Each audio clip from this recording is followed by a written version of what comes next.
Assalamualaikum. Saya Muhammad Asrul bin Alias, nombor matrik 283054. Hari ini saya akan menjalankan satu tugasan berkaitan subjek SCCAJ 2043 Komunikasi Antara Budaya. Jadi tumubal ini telah saya tetapkan untuk membuat satu pertemuan dengan individu yang pernah tinggal di Arab Saudi. Assalamualaikum puan. Terima kasih sebab sudi membantu dalam tugasan saya ini. Jadi boleh puan perkenalkan diri dan beritahu sedikit tentang diri puan. Boleh, Waalaikumsalam. Nama saya Nur Suria binti Yusof.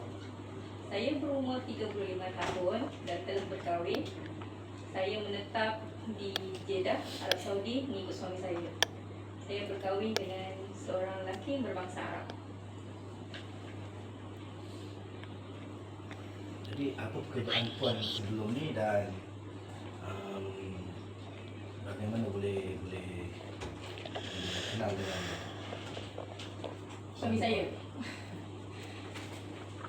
Sebelum ni saya tinggal di Malaysia. Pernah bekerja sebagai seorang guru di Malaysia lah. Kemudian saya bertemu suami saya ketika belajar dan ikut suami. Selepas berkahwin saya ikut suami saya ke Jeddah dan menetap di sana sehingga sekarang. berapa lama dah puan di Jeddah? Lebih kurang 5 tahun lebih. Jadi di Jeddah Arab Saudi sana puan bekerja ke atau macam mana? Oh tidak, saya tidak bekerja selepas berkahwin. Saya hanya sebagai seorang suri rumah tetaplah. Saya juga aktif, sebenarnya saya juga aktif dalam satu program masyarakat lah, lebih ke arah wanita lah. Wanita Malaysia yang sama-sama dengan saya menetap di Jeddah. Jadi ada banyak program dan aktiviti lah yang itu melibatkan persatuan yang untuk orang Malaysia saja ke ataupun campur? Ya betul, banyak program yang yang terlibat dalam program ni. Banyak sangat. Semuanya warga Malaysia, wanita sahaja. Banyak programnya untuk lebih mengenal budaya, sejarah dan persekitaran harian bangsa Arab di sana lah. Jadi boleh tak puan kongsi sedikit berkenaan dengan perbezaan budaya di Malaysia dan di Arab Saudi? Saya boleh kongsikan sedikit atas pengalaman yang sedikit dari saya.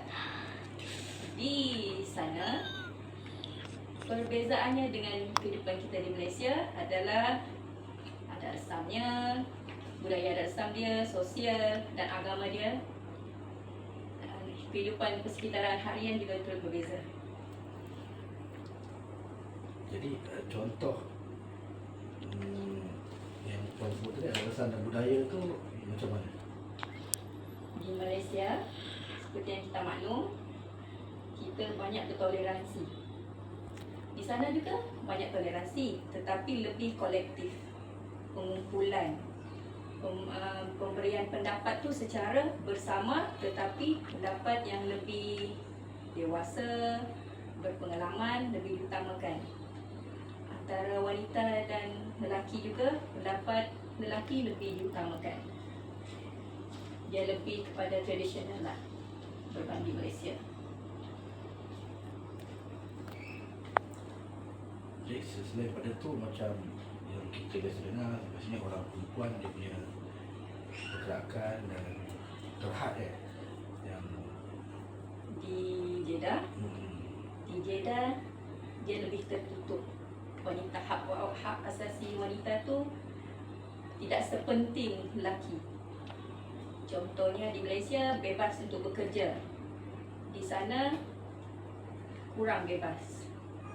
Walaupun yang terkini ni ada mendapat hak tersebut, tapi tak semua kerjaya boleh.